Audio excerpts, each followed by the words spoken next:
And China, of course, a big exporter through the port of Halei. What are you seeing in terms of demand? That's right. The demand starts with the U.S. consumer. And all of those statistics look very strong. The purchase orders, which are usually 90 to 120 days ahead of shipment from Asia, also look strong. I'm very encouraged.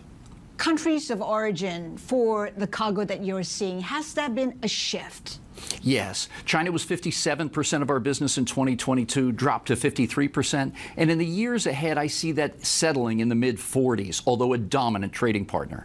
I'm here this week in Singapore with the BNSF Railway and Steve Bob to talk about not only bringing more cargo to the west coast of the United States, but more cargo that's going to be moved intermodally and by rail. Vietnam is our next stop to Ho Chi Minh City tomorrow. We'll be sharing that information as well with customers and colleagues alike. What are the biggest risks for the Port of LA as well as, you know, the sector as a whole? Yeah, I think number one, we have to keep up with the infrastructure, not only the brick and mortar, but the digital infrastructure. And just yesterday, LA City Council passed an item that will allow us to have a truck reservation system for the first time across the Port of LA. We've got to keep going on cybersecurity. We stopped 750 million intrusion attempts last year, and the bad guys are still out there. We've got to stay steps ahead.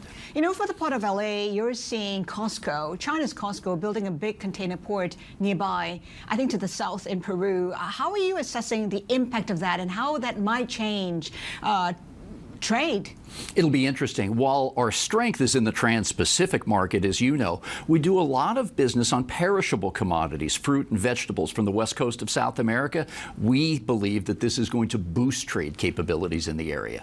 You know, earlier you talked about how that could be a risk. I'm just wondering, in terms of geopolitics, what's happening in the Red Sea, for instance, do you see that impacting your business in any way? Absolutely. The concerns in the Red Sea from safety and security remind me of my days based in Dubai when we were dealing with the Somali pirates.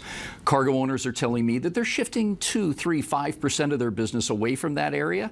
It doesn't help in totality because that is the lifeline link for Europe to the Asia manufacturing line.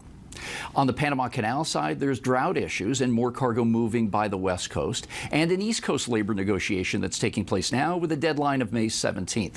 All of this is additive to the volume that is coming through Los Angeles. Gene, we've been talking about the earthquake in Taiwan, the biggest in 25 years. Might that impact trade?